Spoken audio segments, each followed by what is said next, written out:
Bonjour à vous mes amis, mes belles âmes phénix, dans ce parcours flamme jumelle, heureuse de vous retrouver dans une vidéo où je vais davantage parler de ce que je vis, de mon expérience, vous faire un peu le bilan de cette année 2025, en lien aussi beaucoup avec les vidéos que je vous ai fait dernièrement sur cette seconde partie du parcours avec les retrouvailles, la pré-réunion, quand l'autre revient au contact et un petit peu tout ce qui se passe à cet endroit-là, puisque voilà, comme je le vis dans la matière, je peux vous en parler avec beaucoup plus de conscience, beaucoup plus de compréhension, d'observation de ce qui se joue pour nous. C'est notre expérience à nous. Donc je ne peux pas vous dire que ça sera pareil pour tout le monde. J'essaye juste de tirer de ce que l'on vit une sorte d'enseignement un peu généralisé.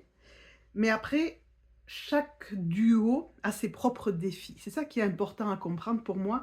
C'est que il y a une espèce de similitude dans le parcours et en même temps, chaque duo n'est pas venu travailler les mêmes défis. Donc de ce fait-là, ça donne la sensation que tous les parcours sont différents et beaucoup de monde me dit: «Ah mais mon parcours il est atypique et tout». Ben oui, parce qu'on n'a pas tous les mêmes défis.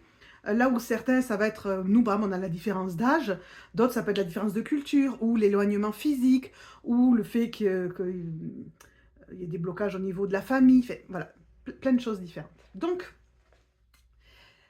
la dernière vidéo que j'ai faite où je parle un petit peu du parcours, c'est la vidéo 95 où je raconte nos 2 années, la première année qui vraiment était la première partie et la seconde où il y a eu donc la séparation, la grande séparation, les retrouvailles et tout ce cheminement à travers les retrouvailles de guérison, d'aller dans un engagement, de reconstruire le couple avec de nouvelles bases et mon runner, qui ne run plus, qui ne fuit plus et qui au contraire va au devant de tout ce qui avait toujours un peu été difficile pour lui, de ses peurs, peur de ressouffrir à nouveau en s'engageant et ce genre de choses.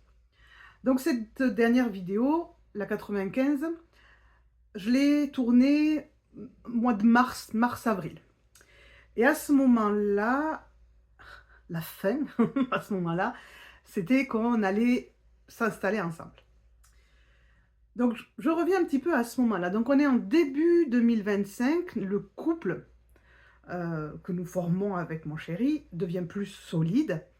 On s'engage réellement. On passe Noël ensemble. Son fils vient passer les vacances et les week-ends ici à l'appartement, tous les trois ensemble, au lieu d'aller là où il a sa coloc, où avant il allait, c'est-à-dire quand il avait son fils, nous on ne se voyait pas, et il gardait son fils là où il était en coloc.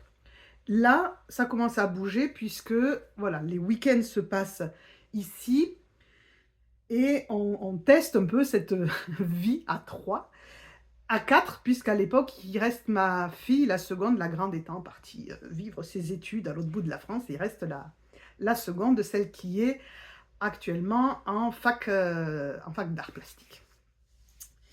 Et ça se passe plutôt bien. C'est pas tout rose, c'est vrai que voilà, son gamin, le pitchoun, il a 8 ans. Euh, Tout ça est assez perturbant. Il a ses propres problématiques, beaucoup de 10.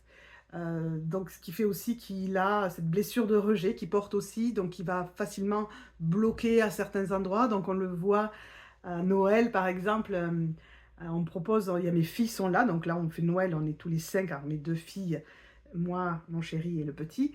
Et je propose, voilà, je commence le repas de Noël, de trinquer. Et en fait, cette idée de prendre son verre et de trinquer avec nous, c'est quelque chose qu'il n'a jamais fait, le pitchoun. Et il se tétanise et en fait, pouf, le repas, là, tout s'arrête parce qu'il bloque. Et donc, ben ça nous invite à l'accueillir, à beaucoup de communication, à discuter. Vous voyez, on a dans nos enjeux à nous, puisque c'est ça dont je vous parle, on a tous des enjeux différents. Dans nos enjeux à nous, il y a aussi les enfants dans l'histoire. C'est lui et il y a une petite sœur aussi.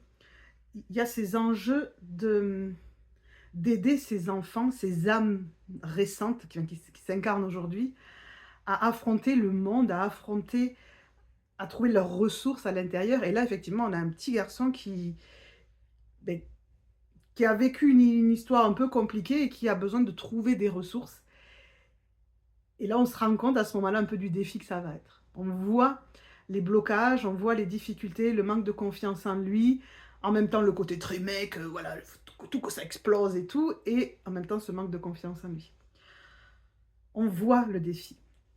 Vous voyez, ça c'est vraiment important d'être conscient des enjeux de cette relation et d'être conscient, c'est pas ce parcours flamme jumelle, ce lien, c'est pas un lien d'âme sœur tout beau, tout rose, tout facile.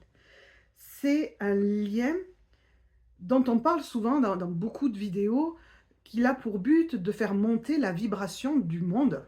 Je ne vous dis pas l'enjeu quand même, qui pose sur nos épaules, mais en fait, pour réaliser ça, c'est à travers qui on est, notre propre vibration, mais à travers ce qu'on va donner autour de nous. Donc quand vous êtes prêt à vous engager dans ce lien, à le vivre dans la matière, vous devez y aller en acceptant tout ce qui va avec. Et donc là, c'était pleinement de dire, est-ce que moi je me sens prête, est-ce que lui se sent prêt à ce que l'on collabore avec aussi ses enfants, enfin son enfant, ses enfants. Je veux dire, je vous mets juste le contexte. Il y a une petite sœur et mon chéri l'a beaucoup élevée quand elle était petite et donc il a une relation avec elle qui fait que il la considère presque comme une autre fille. Et donc elle vient aussi, on la prend de temps en temps. Comme il n'y a pas de lien de sang, ben c'est plus compliqué, il n'a pas de droit dessus. Mais quand on peut, on la prend aussi un petit peu pendant des vacances ou des choses comme ça. Donc je dis les enfants. Hop, je reviens à ça. Donc tu vois, c'est comment on se sent tous les deux à l'idée de s'engager là-dedans.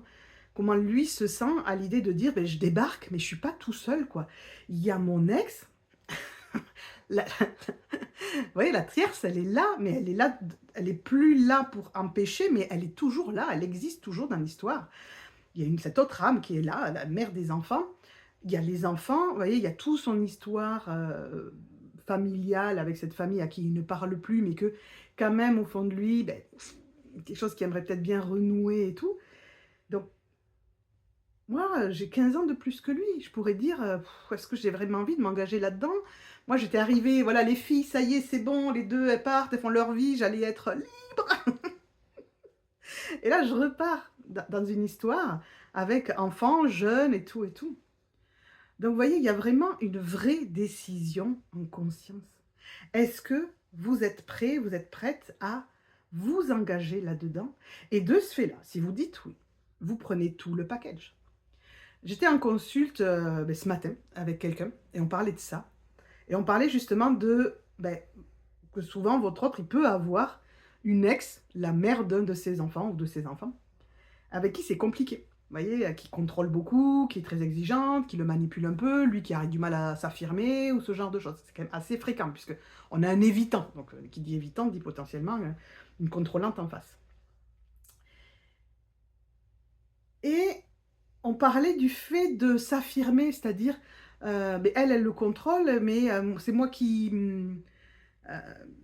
subit un peu les conséquences. Alors quand je dis moi, je parlais de la personne avec qui on était ce matin, qui subit un peu les conséquences de tout ça. Et donc, je ne suis pas respectée, c'est moi la dernière roue du carrosse, etc.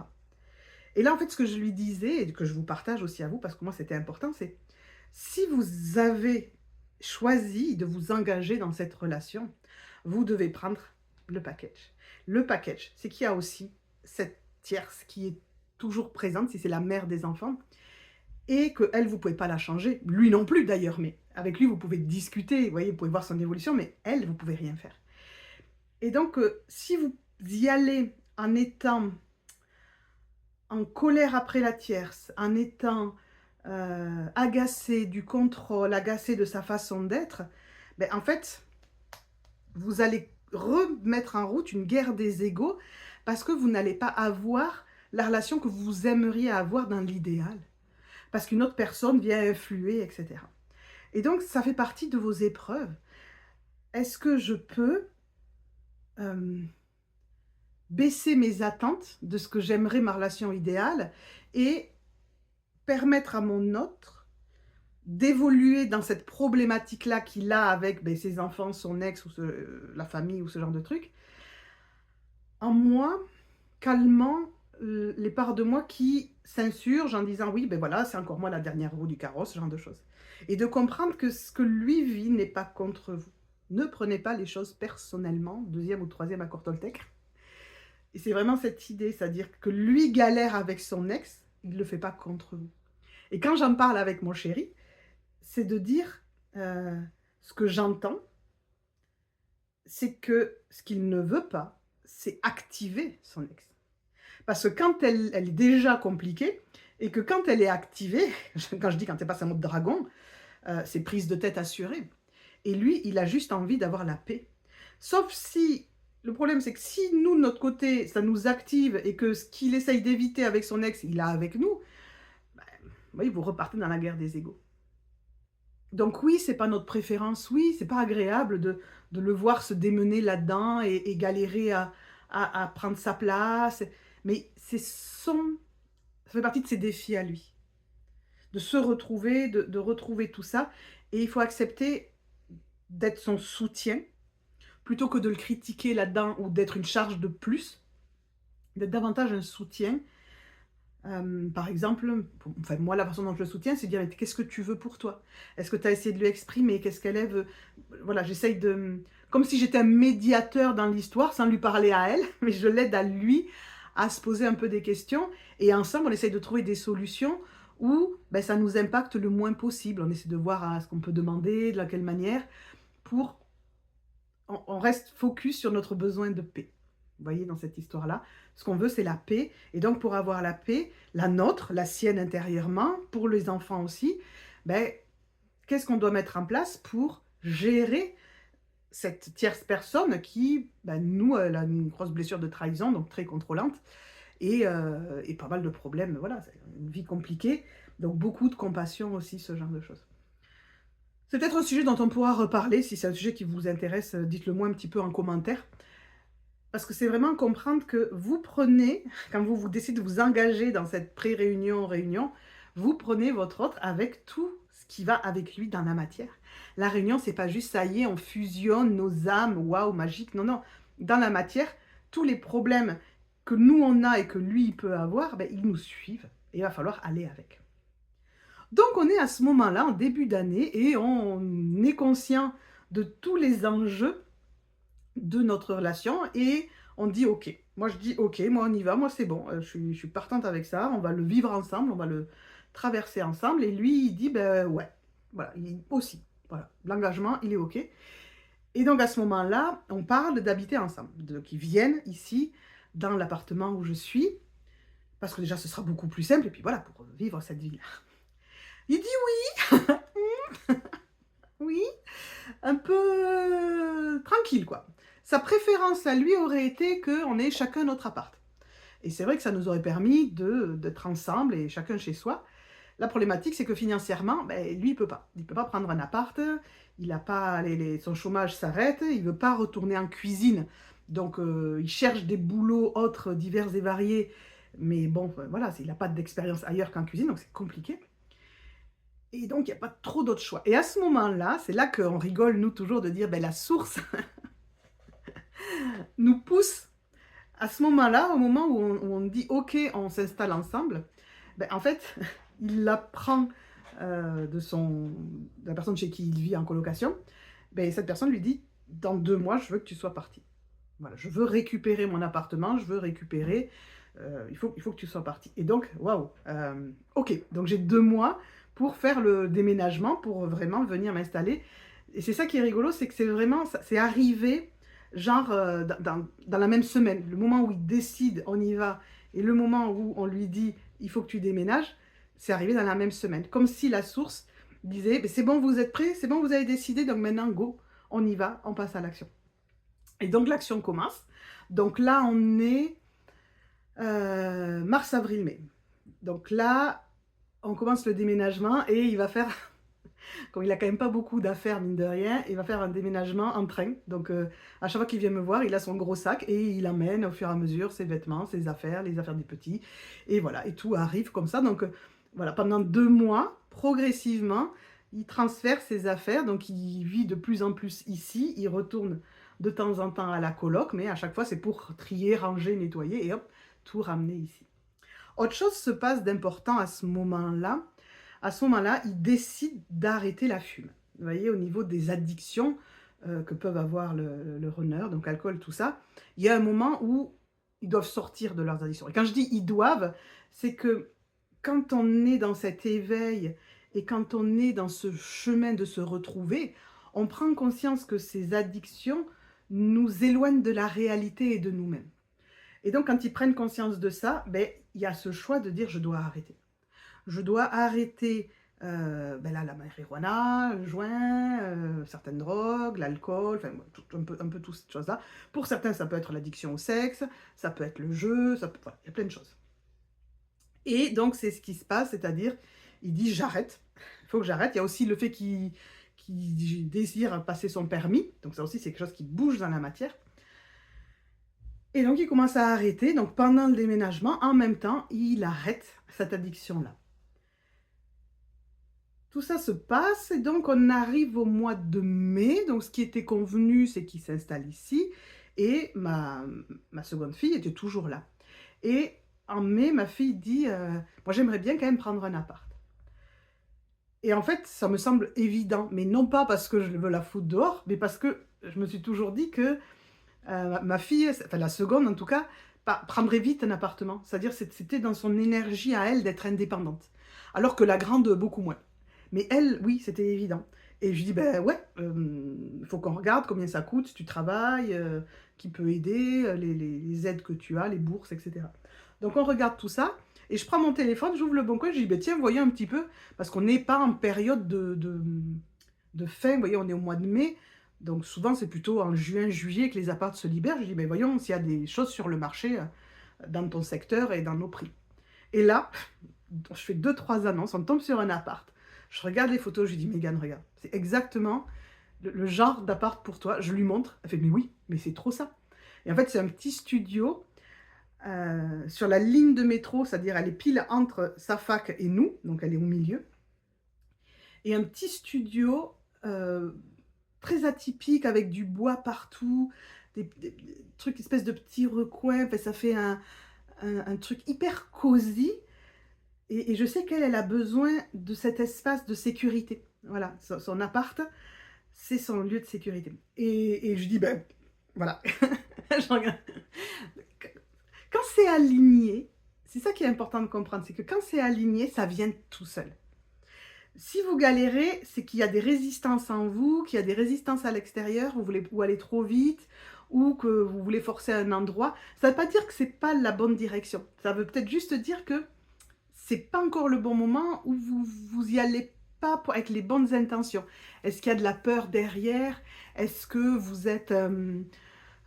est-ce qu'il y a de l'ego? Pourquoi est-ce que vous le faites exactement, ce genre de choses? Donc, on contacte l'appart en disant, bah, voilà, est-ce qu'on peut la voir? Eh ben oui, c'est bon, on visite, on a l'appart. Donc ma fille, en fait, voilà, mon chéri emménage et en même temps, ma fille déménage. Elle a des examens à ce moment-là, donc il y a une... c'est rigolo, je vous raconte ça parce que c'est amusant comme petite épreuve qu'on vit aussi. Il y a un petit moment de flottement où elle n'arrive pas à partir parce qu'elle a des examens, des trucs, et puis je crois qu'elle a un peu peur de partir. Et je pense que ça fait écho à mon chéri qui, même s'il vient, il a un peu peur d'arriver. Et donc, il y a 15 jours là, de flottement où elle n'est pas vraiment partie, donc on n'a pas récupéré sa chambre, donc on ne peut pas vraiment ranger nos affaires, donc on a des trucs qui traînent au milieu, et elle, on est, voilà, il y a une espèce de petit moment de transition. C'est ok, vous voyez, on va avec. Et ça finit par se faire, c'est bon. On lui amène, voilà, on la déménage, et nous, on aménage, on s'installe. La chambre de ma fille devient notre chambre, et plus précisément sa chambre à lui, puisque moi j'ai cet espace-là, mon bureau. Donc lui, il a son bureau dans la chambre, ses affaires, il a son espace à lui, et chose qui est très importante. Vous voyez, je vous donne plein de détails pour que vous compreniez un petit peu tout ce qui se joue. C'est très important, en fait, pour moi, et pour lui, qu'il ait son espace réellement à lui, pour en faire sa grotte. La grotte. N'oubliez pas que cet autre qui vous rejoint, qui s'engage, il vient avec quand même son fonctionnement à lui. Il n'a pas radicalement changé, il n'est pas devenu comme vous. Et donc, sa façon de gérer les choses, c'est parfois d'aller dans ce silence, d'aller dans sa grotte. Mais pour qu'il puisse aller dans sa grotte, encore faut-il qu'il ait un espace dédié à ça. Et ça, c'était important. Moi, dès le début, je lui ai dit, cette chambre, c'est notre chambre, mais c'est ta chambre. Et celle du petit, voilà, à l'occasion. Et donc, si tu as besoin, c'est ta grotte. Moi, je redors dans mon canapé lit. On n'est pas obligé de dormir ensemble. On peut dormir séparément. Ça, c'est ta grotte. Enfin, voilà. Et ça a été vraiment utile parce qu'au début, il y a beaucoup de choses qui sont venues l'activer, qui sont vraiment venues le chercher. Et il avait besoin de moments de se retrouver. Et le fait d'avoir sa chambre grotte, son petit sanctuaire, c'était vraiment, vraiment, vraiment bénéfique. Donc voilà, ça c'est des petites choses qu'il va falloir prendre en compte. L'autre, même quand il est prêt, qu'il revient, qu'il s'engage, il garde quand même son fonctionnement.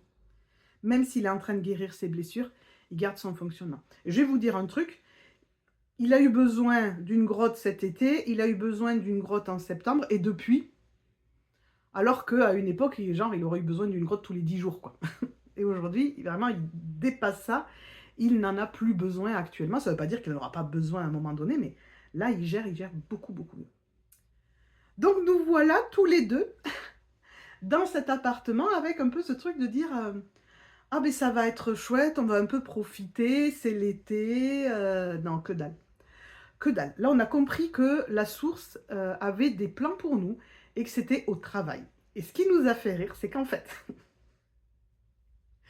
vous allez voir la synchronicité, le signe, c'est que la semaine où on se retrouve seul, vraiment la semaine où on se retrouve seul, où ma fille a déménagé, il commence les travaux, dans l'immeuble d'à côté, où ils font une réhausse d'un étage, et donc le toit, ils refont tout le toit et une réhausse d'un étage.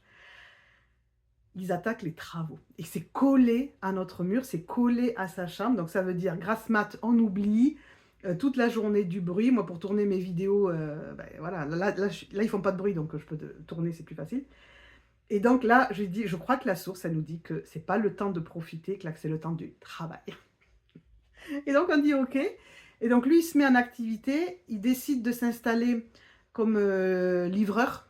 Donc on fait toutes les démarches, on s'inscrit sur Uber Eats, et en fait on peut pas, c'est pas parce qu'on s'inscrit sur Uber Eats qu'on devient livreur direct, il faut être accepté. Donc Uber Eats, ça marche pas. On s'inscrit aussi sur Deliveroo, tout ça, et pareil, c'est pas automatique et il faut que ça soit accepté. Donc, ok, on reste bloqué comme ça. Et c'est un pote qui lui dit ah ben tiens, tu pourrais faire, moi je fais ça, je vends des cartes Pokémon, je fais des lives et je vends des cartes Pokémon.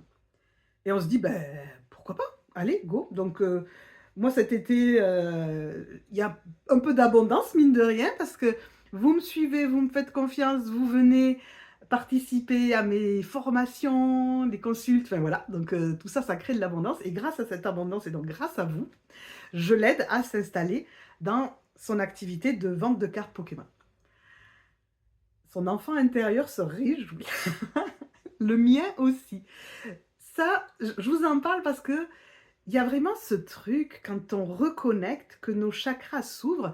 Et le chakra du cœur, le cœur qui se réouvre, c'est le siège de votre enfant intérieur, de la joie, de la spontanéité, vous voyez, de cet enfant. Et le fait, nous, de nous installer ensemble, ça a été aussi de réouvrir la porte à ça. Moi, j'avais commencé à refaire des puzzles. Je me mets au coloriage. On commence avec les cartes Pokémon. On re-regarde des séries, des animés, des choses comme ça.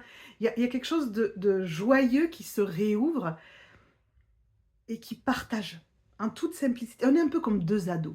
Les deux ados qui, on est un peu libre, on peut s'amuser. Vous voyez, genre le premier appart qu'on pourrait avoir à 18 ans, quoi.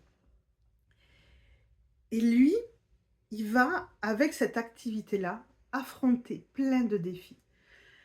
Le fait d'être à son compte déjà, parce qu'il n'a jamais été à son compte, donc le fait d'être à son compte, de devoir gérer et de ne pas procrastiner sur tout ce qui est papier, administratif, de devoir être carré, là où le yin est plutôt wouh. Et donc là, il va chercher dans son yang, il va puiser dans son yang pour mettre tout ça en action. Après, il y a le fait, c'est une activité qui fait en animant des lives. Donc c'est des lives où il est là présent et les gens viennent, ils achètent ce qu'on appelle des boosters et après ils ouvrent ça en direct. Et lui, il importe des cartes du Japon, des boosters du Japon et il vend ça. Et là où lui avait énormément de problèmes avec le fait de parler, rien que me laisser un vocal. Je sais que je ne suis pas la seule, j'en ai déjà parlé avec plusieurs d'entre vous. Voilà, il y en a qui parlent facilement. Moi, le mien, c'était, bon Dieu, faire un vocal, appeler par téléphone. Oh là, jamais il m'appelait. Il m'écrivait, mais il ne m'appelait pas. Et là, il se retrouve à parler. Il se retrouve à parler et il y a quelque chose qui se délie, qui voit qu'il est capable, qu'il peut. Et c'est à ce moment-là qu'il va commencer à faire des vidéos aussi avec moi. Parce que c'est comme s'il y avait une espèce de chape de plomb qui a sauté et ah, mais en fait, j'ai une voix. En fait, je peux m'exprimer. Je suis capable de m'exprimer correctement, d'être entendue, d'être entendable. Et il commence à développer cette confiance en lui à cet endroit-là. Et là, moi, je vois vraiment et je lui dis, tu sais, même si l'activité Pokémon ne te ramène pas d'argent, c'est comme si tu finançais une thérapie. Là, ce que tu es en train de vivre, pour moi, c'était comme une thérapie. C'est incroyable. Ce que c'est aller lui faire chercher à l'intérieur de lui pour se mettre à son compte, pour s'installer, pour développer ça, moi, j'ai juste trouvé ça extraordinaire. Et donc, on passe l'été comme ça, moi, hyper occupée, parce que j'avais lancé le programme des 3 mois pour revenir à soi, ben, lui dans son activité, et on commence à rencontrer d'autres personnes. C'est-à-dire, lui, s'est totalement coupé de son monde d'avant, comme en plus il a arrêté la fume, tout ça, ben, il a déménagé, donc il s'est totalement coupé. Et de nouvelles personnes arrivent à nous, que l'univers nous met sur le chemin, et des personnes plutôt justement dans ce monde de Pokémon et tout, et donc quelque chose de hyper léger. Vous voyez, des fois, quand on est dans ce développement personnel, on se dit « Ah, je veux rencontrer des gens qui vibrent comme nous, parler de spiritualité. » Oh non, mais qu'est-ce que ça fait du bien de parler de totalement autre chose que de ça, si vous saviez. Et donc, voilà, ces gens arrivent à nous, on fait une première soirée, un resto, on parle de choses hyper légères. Oh, ça fait un bien fou. Lui, ça lui fait aussi un bien fou de rencontrer de nouvelles personnes. Et le truc qui revient tout le temps quand on parle de ce qu'on vit, il me dit ça, je ne l'avais pas mis dans mon bingo book. C'est-à-dire toutes les choses qu'il avait envie de vivre, auxquelles il avait pensé, qu'il voulait vivre. Mais là, il vit des choses que même pas il aurait imaginé vivre. Mais même pas. Ça lui serait venu. C'est-à-dire, Pokémon, par exemple, c'est une passion de quand il était jeune enfant. Et quand il a dû partir de chez lui, il a tout laissé. Donc, voilà, il avait même, quand il se relance dans le monde de Pokémon, il n'a pas une carte Pokémon avec lui. Et là, d'un coup, son enfant intérieur, il dit, mais waouh, jamais j'aurais cru que je pourrais travailler dans ce monde-là, que j'aurais le droit de faire ça. Genre, la vie devait être dure et ça devait être que des trucs pénibles, que des trucs chiants. Travailler devait être chiant. Et là, il se rend compte qu'en fait, il peut travailler et prendre du plaisir. Donc là, on arrive en septembre et les trucs de livraison se débloquent. On a Deliveroo qui se débloque et qui dit que ben go, tu as le droit de venir livrer. Et donc, il va commencer à organiser son quotidien entre les ventes, les lives Pokémon et Deliveroo.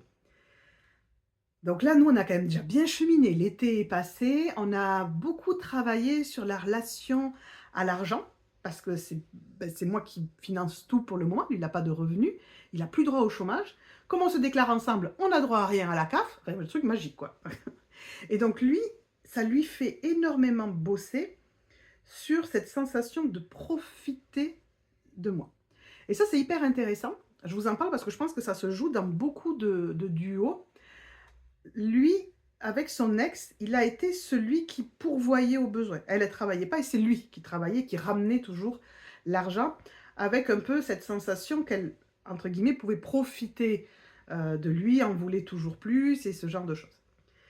Là, il vit l'effet inverse. Et ça, vous allez voir que vous allez avoir beaucoup de situations où vous allez avoir la sensation d'inverser les rôles, soit de vivre autre chose, l'opposé de ce que vous avez peut-être vécu avant avec quelqu'un d'autre, ou avec lui précisément, ou de vivre ce que lui a vécu au début avec vous. Il y a un truc qui s'inverse. Ça, c'est en fait une expérimentation pour aller toucher l'autre polarité.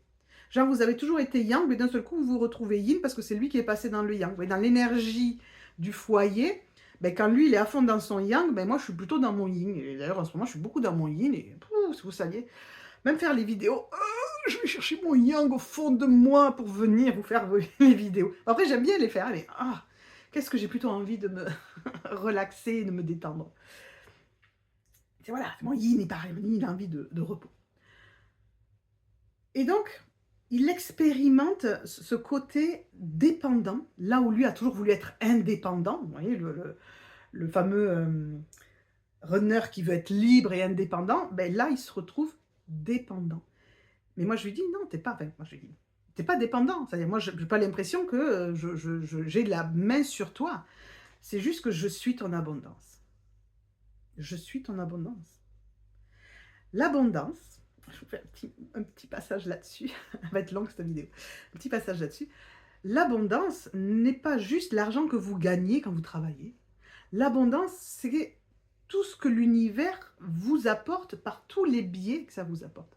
Comme je vous disais, vous êtes notre abondance, parce que vous regardez, parce que vous vous êtes abonné à la chaîne, donc on vous donne des choses, mais vous êtes notre abondance. Si vous n'étiez pas là en train de m'écouter et de me faire confiance et de travailler avec moi, ben, on n'arriverait pas à faire tout ce qu'on fait aujourd'hui. Et donc, quelque part, vous êtes mon abondance. Et comme je lui dis, je suis ton abondance. Et ce que je lui dis aussi, c'est que si tu n'avais pas fait ce travail sur toi, si tu n'avais pas avancé, si tu n'étais pas là, mais potentiellement, j'aurais pas aujourd'hui la clientèle que j'ai. Vous voyez, il faut être honnête aussi. Beaucoup d'entre vous sont là parce que, je disais, tu es là. Donc, tu mérites cette abondance. Parce que c'est parce que toi, tu as fait le taf.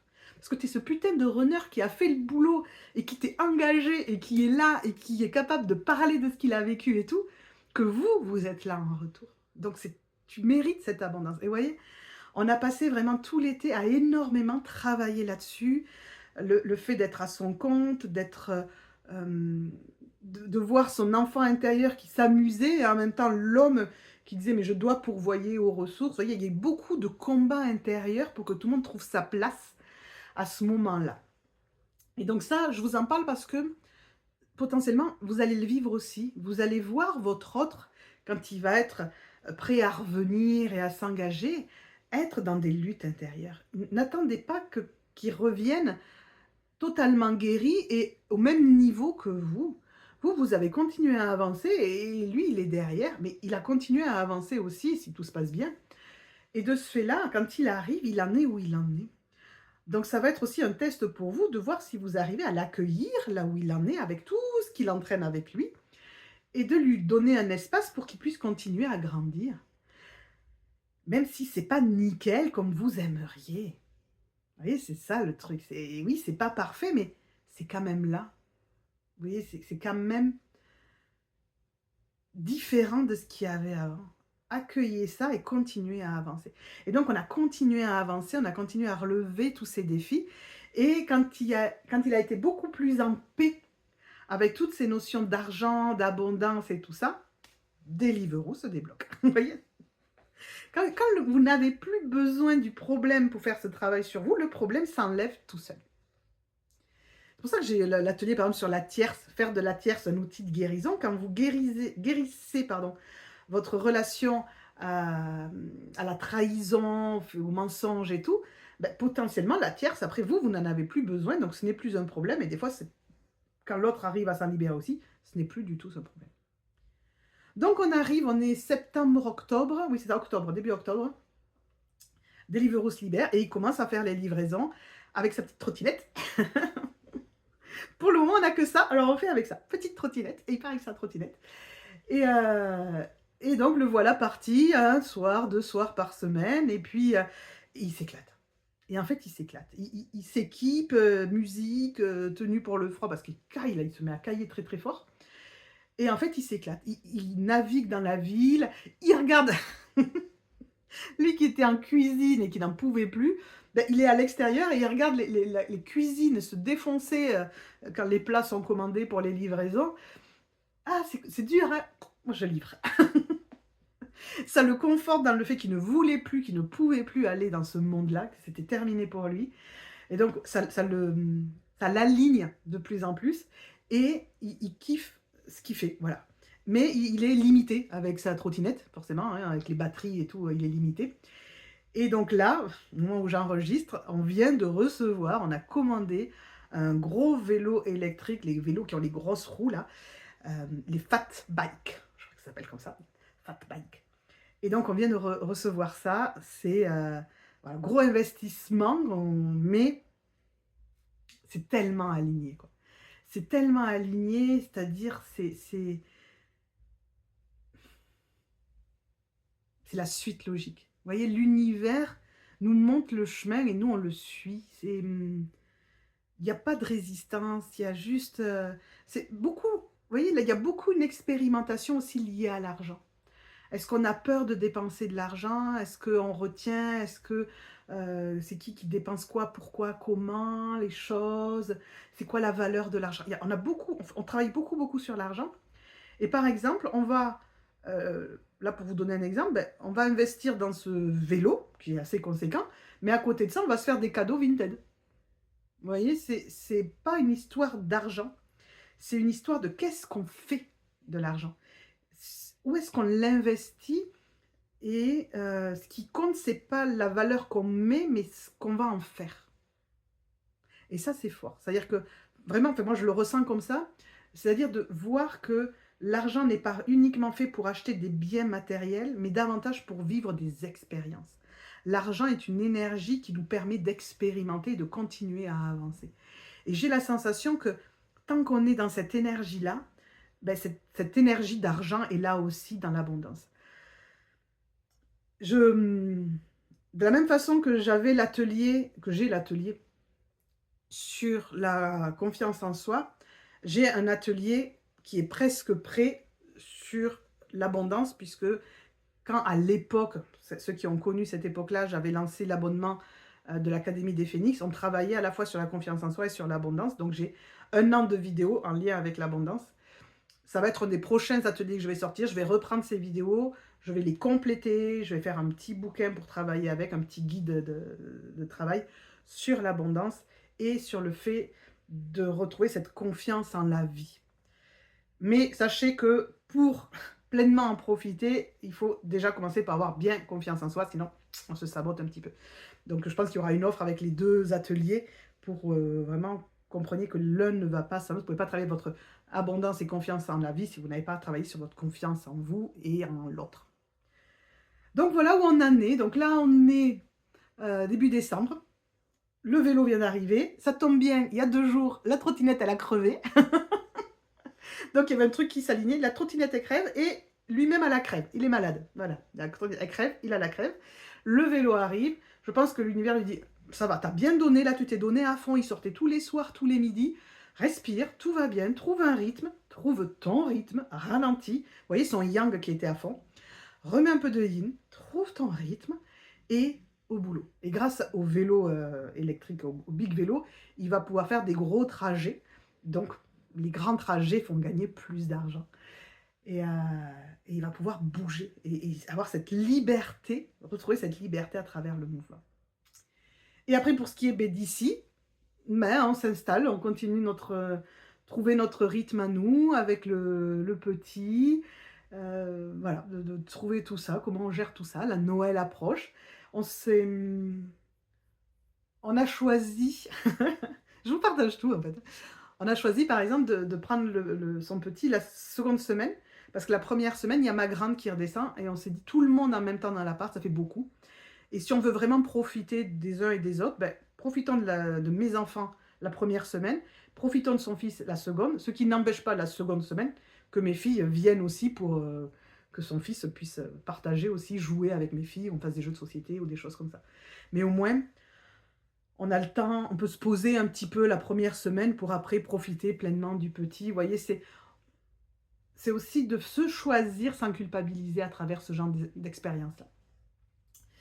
Donc voilà un petit peu tout ce parcours. Ah oui, et entre-temps, oh, c'est important ça aussi, entre-temps, il avait arrêté la fume en début d'année et en septembre, il a arrêté le tabac.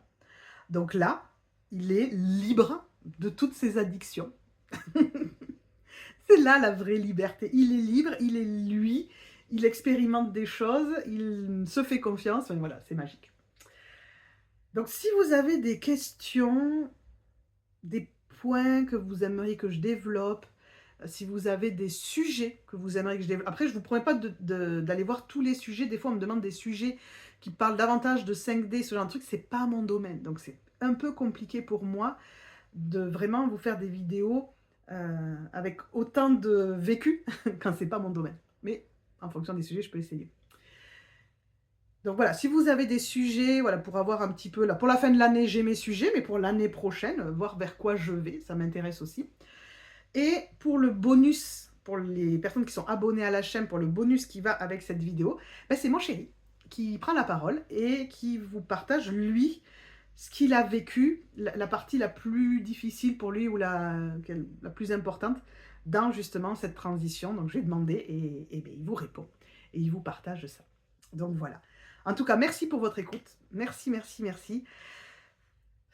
Que de choses que l'on vit et que l'on peut partager avec vous. Donc voilà, vraiment beaucoup de bonheur à vous accompagner, à partager tout ça.